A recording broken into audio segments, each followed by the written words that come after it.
During a panel at JediCon in 2004, Aaron Alston revealed that the inspiration for the name of the planet Adumar came from Alexander Dumas, the author of The Three Musketeers. He also insinuated that there were similarities between the main characters of the Three Musketeers and the four pilots in the book. While I don't think there are any direct correlations between characters, Wes Janson does have a number of Porthos-like qualities to me. Starfighters of Adumar made it to number 17 on the New York Times paperback bestseller list for the week of August 29th, 1999. I love this book. I have reread this book many times. I think because our sole viewpoint character the whole time is Wedge Antilles, so it's really a deep dive into his psyche and where he is at this point in time. Alston's humor skews more overtly silly than the other books that he's written, but I didn't have too much of a problem with it because I thought that it meshed pretty well with the more swashbuckling feel of the adventure that the rogues were on. So, a brief summary.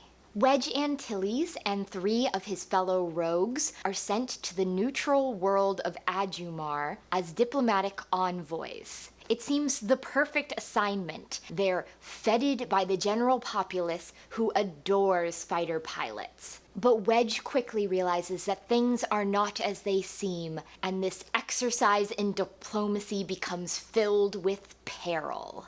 If iJedi depicted Wedge Antilles having a quarter-life crisis, so to speak, Starfighters of Adumar shows him at a crossroads in both his personal and professional life. He's broken up with Quishus since they both realized that they couldn't visualize a future with each other. He has no family left, and the only friends he has are in Rogue Squadron. But before he can take some much-needed time off, General Kraken appears to manipulate him into accepting the post of diplomatic envoy to Adumar.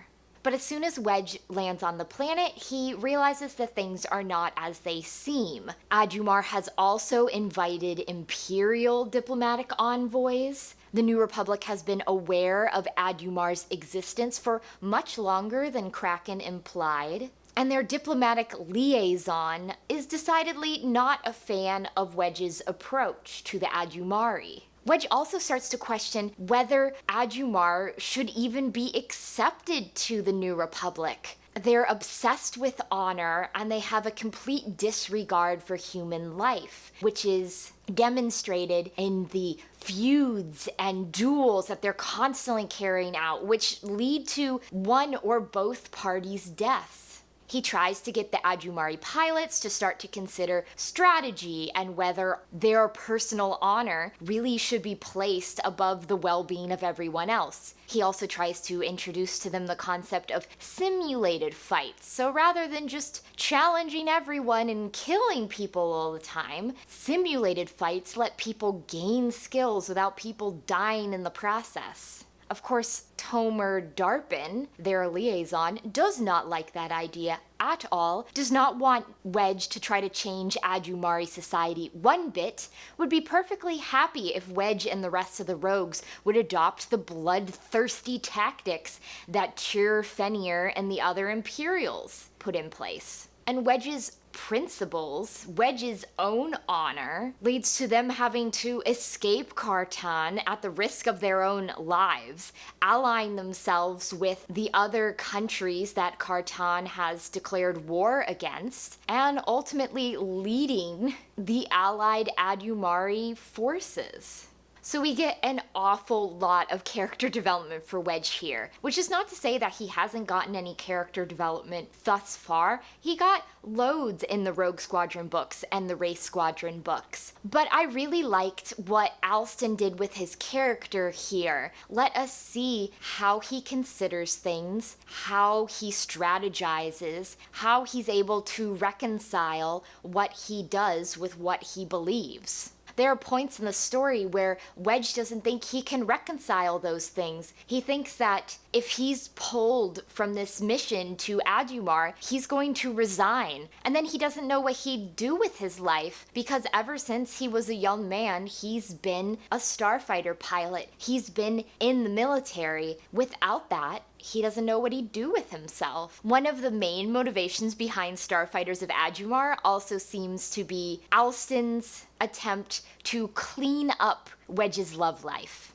In the Rogue Squadron books, he was interested in Iella Waziri, but after the death of her husband, he sort of took a step back. In the Jedi Academy trilogy by Kevin J. Anderson, he started a relationship with the scientist Qui Shush, which continued into Anderson's book Darksaber. But perhaps because in the Union comic, which depicts the wedding of Luke Skywalker and Mara Jade, Wedge is back again with Iella. We finally get to see the story of how they reconciled and how they worked their problems out. I don't think that Alston is a particular whiz at romance. It's probably not one of his favorite things to write, but I did like what he did with Iella and Wedge's romance here. They're both adults, and they're able to talk through things in a sensible, straightforward manner, which I appreciated.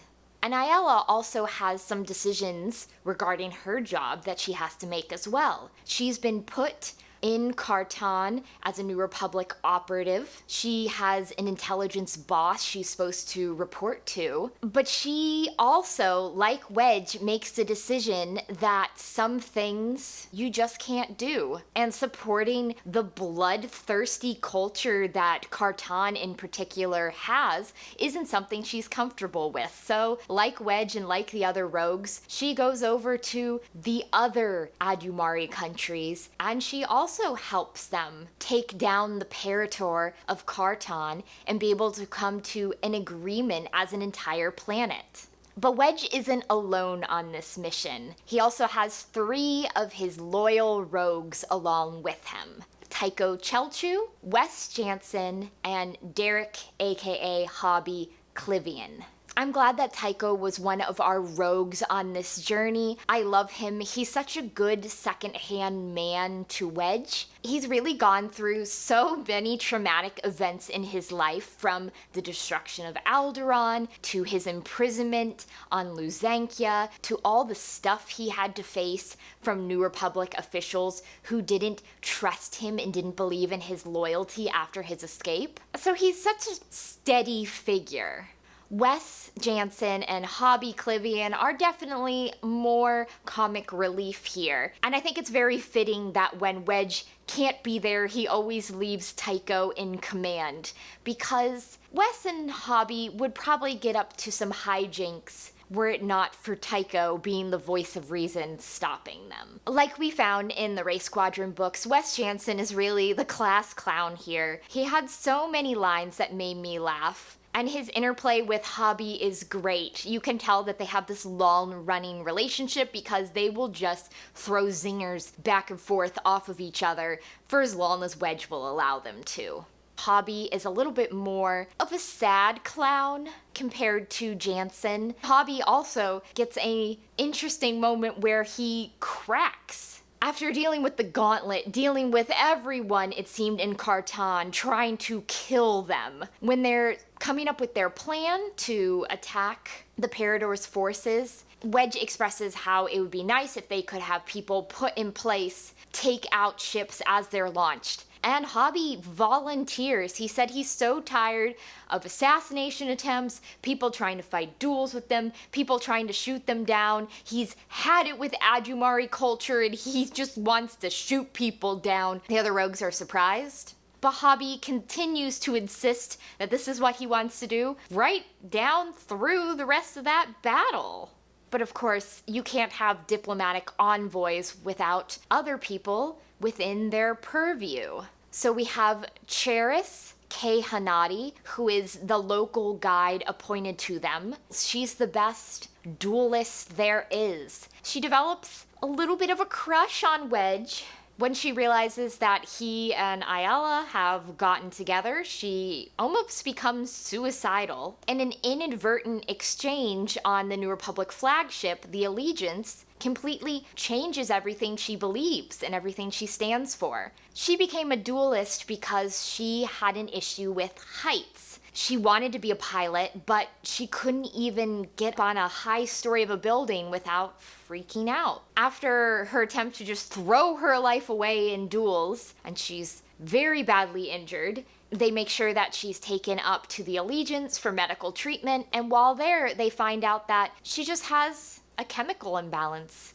And all that stands between Cheriss and her being a pilot is just taking medication. It really changes her outlook on things, that something that's held in such high regard that she had to completely become the best at something else because this was denied to her, can be solved so easy and so expediently. Like Wedge says in the book, Cheriss does a lot of growing up over a very short time. We also have Hallis, our documentarian, who read a study about how children are not afraid of C-3PO units, so she mounts one on her shoulder and uses it as a recording device. Until the many, many jokes of the rogue sort of rub in that it's really weird to have a two-headed woman, and maybe she'd be able to be a better documentarian, be able to get better footage if she blended in a little better with the populace.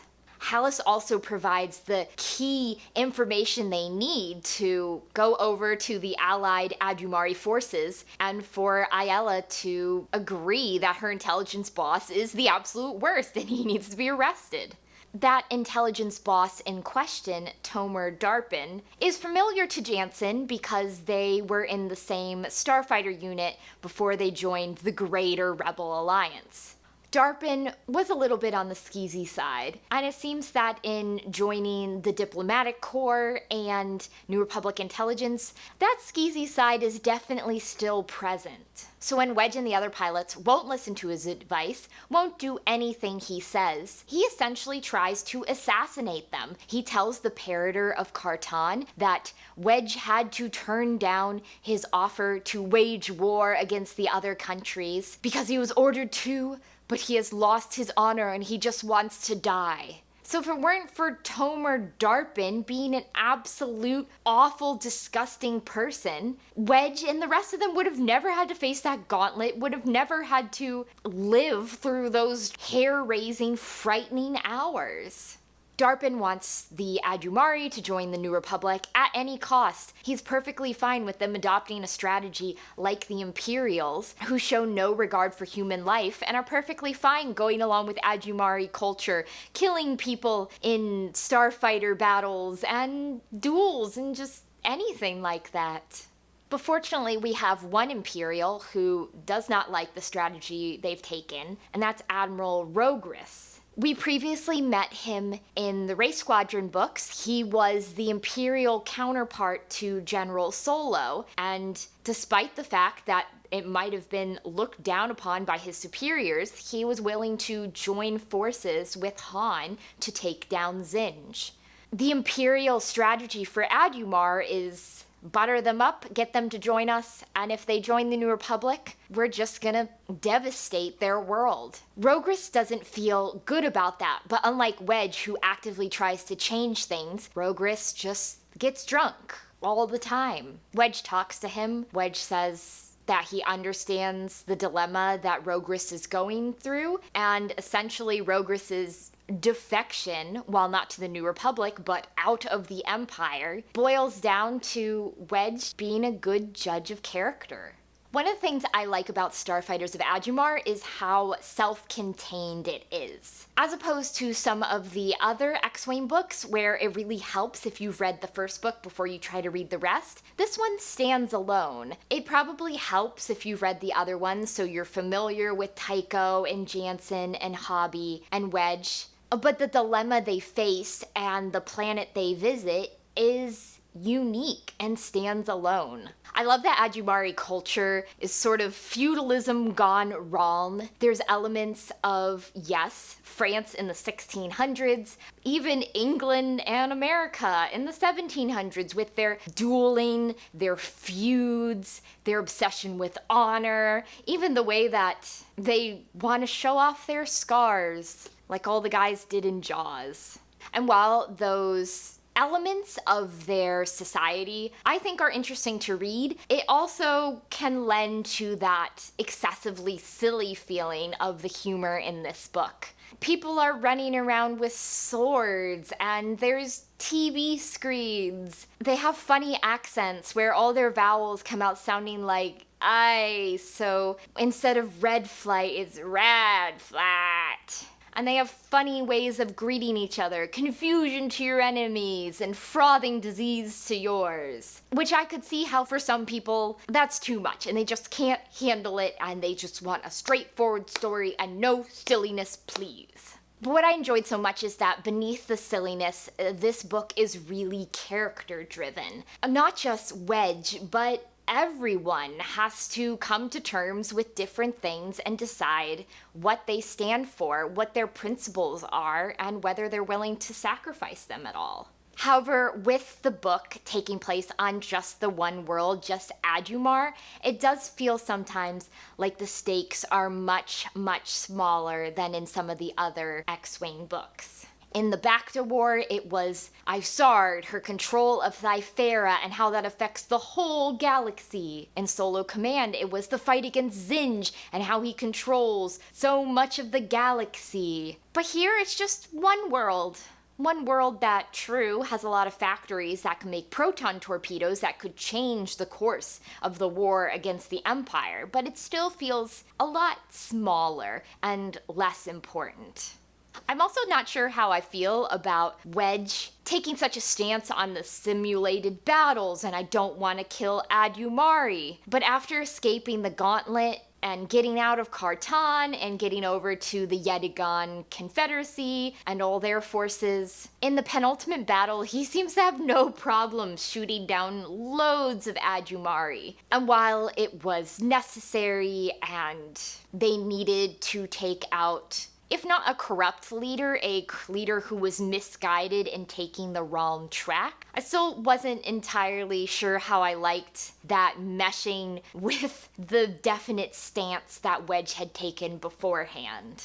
But in short, Starfighters of Adumar, to me, is a high point of the Bantam era. We really get to dig into Wedge and how he thinks and how he approaches things and how he's coming to terms with the paths that his life has taken. We get some great humor. We get a really interesting society, even if it is absolutely bonkers most of the time. We get a nice resolution to his relationship with Iella. And I just love to see some of the other rogues like Tycho and Hobbie and Janson getting the spotlight for once. So next time I will be reading the 5th of the short story collections, Tales from the New Republic, edited by Peter Schweihofer and Craig Carey.